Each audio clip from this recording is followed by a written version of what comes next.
कि इस मुल्क के अंदर, भारत की तवारीख के अंदर, मैं खता कलामी के लिए माफ़ी चाहता हूँ, लड़ाइयाँ जंगें जीती गई होंगी, लेकिन एक ही जंग है जो तारीख में लिखी जाए, अगर कोई जीती गई है तो बिना खड़ग और बिना ढाल और बिना हथियार के। और उस जंग को जीतने वाला एक वो शख्स जिसको लोग महात्मा कहते हैं, गांधी कहते हैं, उस गांधी ने इस मुल्क में आकर इस मुल्क के लोगों को देखकर और उस यजीदी ताकत को देखकर इससे मुकाबला करने के लिए, यजीद की सोच और यजीद की ताकत से मुकाबला करने के लिए, अगर इस मुल्क को आज़ाद कराना है तो हुसैन के उसूलों से कराना पड़ेगा।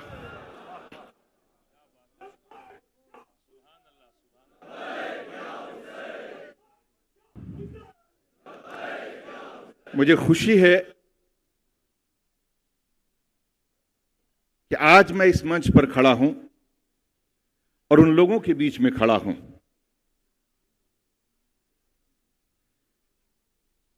कुछ इमाम हुसैन को जिसके दीवाने हैं। गांधी ने सिर्फ इस बात को कहा ही नहीं, बल्कि यहां की रियाया के लिए जो सबसे बड़ा काम उन्होंने किया वो नमक आंदोलन। इतिहास इस बात का गवाह है कि नमक के आंदोलन की शुरुआत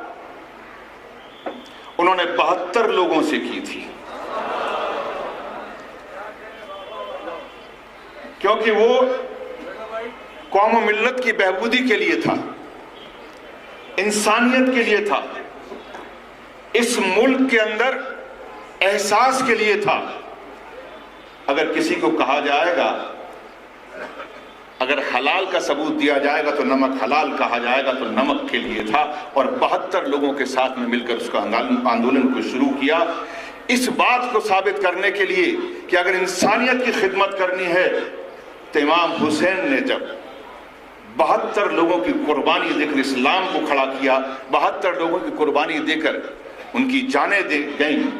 लेकिन इंसानियत जिंदा रही। इंसानियत या धर्म या मजहब कुछ उसूलों का नाम है, जिंदगी जीने का नाम है।